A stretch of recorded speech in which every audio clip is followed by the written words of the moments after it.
ایک تو رات گزری جو مبارک رات تھی جس کو شب برات کہتے ہیں اور جس میں صرف 3 عمل مسنون ہے۔ نمبر 1 رات کو عبادت کرنا، اللہ سے اپنی مغفرت مانگنا، اپنے مردوں کو ثواب پہنچانا۔ نمبر 2 قبرستان جانا بشرطے کہ وہاں بے حیا بے پردہ عورتیں نہ پھر رہی ہوں، لہذا جس کو ہمت ہو 12 بجے 1 بجے رات کو چلا جائے۔ بھائی آج کل تو شام کو اور 9-10 بجے رات تک تمام عورتیں بھری ہوتی ہیں۔ ایسی صورت میں علماء نے فرمایا ہے کہ جہاں عورتیں ننگی بے پردہ پھر رہی ہوں، اس وقت میں اس سنت کے عمل کرنے پر اندیشہ ہے کہ نگاہ خراب ہو اور انسان حرام میں مبتلا ہو جائے۔ آنکھوں کا گناہ جو ہے اس کو یہ معمولی نہیں ہے۔ زین العین النظر، بخاری شریف کی حدیث ہے کہ آنکھوں سے کسی لڑکے عورت کو یا کسی نامحرم عورت کو دیکھنا اور مزے لے لینا، اپنی نظر کو ٹھہرا دینا، یہ سب زین العین کیا ہے؟ یہ آنکھوں کا زنا ہے۔ اور اچانک نظر پڑ جانا معاف ہے، لیکن تھوڑا سا اہتمام ہونا چاہیے کہ بلا ضرورت ادھر ادھر نہ دیکھے، ورنہ جہاں بے پردگی عام ہوتی ہے وہاں اچانک میں بھی بہت سے 100 نظر اچانک کی اگر پڑ گئی تو پھر کتنا نقصان پہنچے گا سوچو بھائی۔ اچانک نظر سے بھی تو نقصان، گناہ نہ ہونا اور چیز ہے مگر نقصان پہنچنا اور چیز ہے۔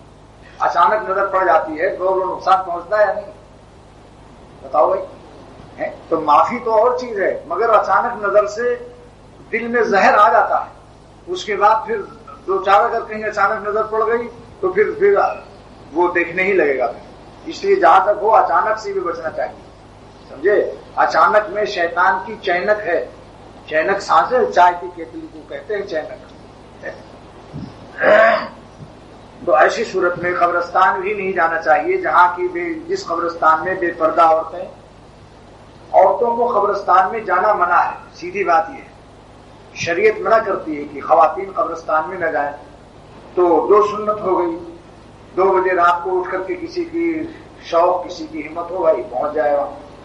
تیسری سنت کیا ہے؟ دن میں روزہ رکھنا، اور یہ سنت روزہ رکھنے کی صحت مند لوگوں کے لیے ہے۔ بعض لوگوں کا لو بلڈ پریشر کا مرض ہوتا ہے، کسی کو شوگر کا مرض ہوتا ہے، ایسے لوگ بھی ہیں کہ ان کا رمضان میں بھی روزہ رکھنے سے ان کا خون گاڑھا ہو جاتا ہے اور بے ہوش ہونے کے قریب ہو جاتے ہیں۔ ایسے لوگوں کے لیے روزہ معاف اور ان کو فدیہ دینا پڑتا ہے، یعنی 2 سیر گیہوں کی قیمت ادا کر دیں غریبوں کو۔ جب یہ امید ہو کہ یہ ہماری طاقت دوبارہ بحال نہیں ہوگی، اور اگر بھائی یہ ہے امید کہ اس سال اچانک بیماری آ گئی آئندہ قضا رکھ لیں گے تو پھر قضا رکھنا واجب ہے۔ لیکن بعض بیماریاں ایسی لگ جاتی ہیں کہ جس سے شفا کی امید کم ہوتی ہے، وہ پھر لگی رہتی ہے۔ تو صحت مند لوگ رکھ لیں، بوڑھے ضعیف جن کے دماغ میں ضعف ہو، دل میں کمزوری ہو، وہ کی رمضان کے فرض ہی ادا ہو جائیں، بس اللہ سے یہی وہ دعا کریں کہ اللہ تعالیٰ فرض روزہ ادا کرا دے۔ بہرحال 3 سنت ہے۔ شب برات جو آج رات گزری ہے اور آج کا دن، رات اور دن ملا کر 14 کا دن گزار کر 15ویں رات اور 15ویں کے دن میں صرف 3 عمل سنت ہے۔ نمبر 1 رات کو عبادت کرنا، نمبر 2 قبرستان جانا، مردوں کو ثواب پہنچانا، مگر سب چیزوں میں شرطیں لگی ہیں۔ اتنا جاگنا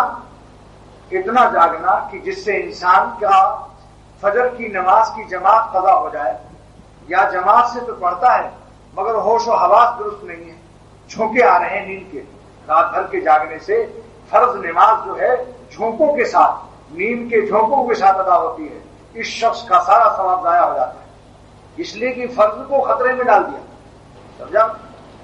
لہذا اتنا جاگنا رات بھر کہ جس سے فجر کی نماز کی جماعت چھوٹ جائے، یا جماعت تو سے پڑھی مگر پتہ ہی نہیں کہ کیا پڑھ رہے ہیں۔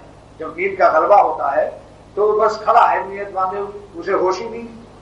لہذا ان چیزوں کا خیال رکھنا چاہیے کہ اتنا جاگو۔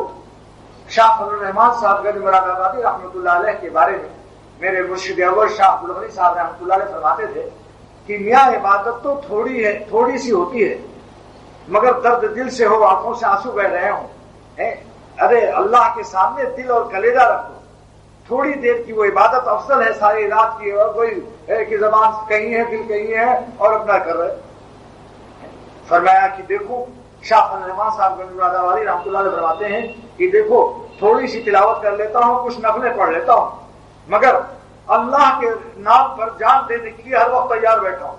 اس لیے دوستو 1 گھنٹہ 2 گھنٹے کی عبادت بڑھیا کر لو، اللہ سے دعائیں مانگ لو، رو لو، اور تلاوت کر لیا 2-4 پارہ جتنا ہو سکا، کچھ نفلیں پڑھ لی، اس کے بعد سو بھی جاؤ تاکہ فجر کی نماز بڑھیا پڑھ سکو۔ فرض کی نماز جو ہے وہ بھی بڑھیا ہونی چاہیے۔ جس کا جاگنا فرض میں خطرہ ڈال دے، جماعت فجر میں سمجھ لو اس کا جاگنا اس کی قبولیت میں خطرہ ہے۔ 3 سنت بتا دیا آپ کو،